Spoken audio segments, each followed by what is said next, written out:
আসসালামু আলাইকুম।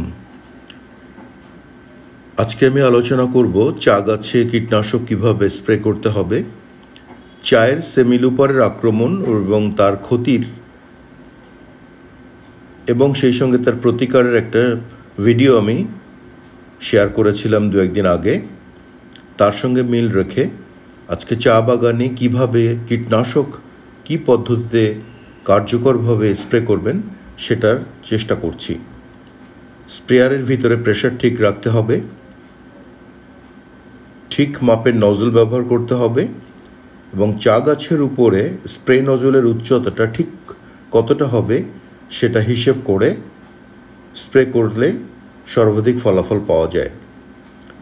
তবে কুয়াশার মতো যদি স্প্রে নজলটাকে ঘুরিয়ে ঘুরিয়ে কুয়াশার মতো ডিসচার্জ রেটটা করা যায় তাহলেই আকর্ষণীয় ফলাফল পাওয়া যায়।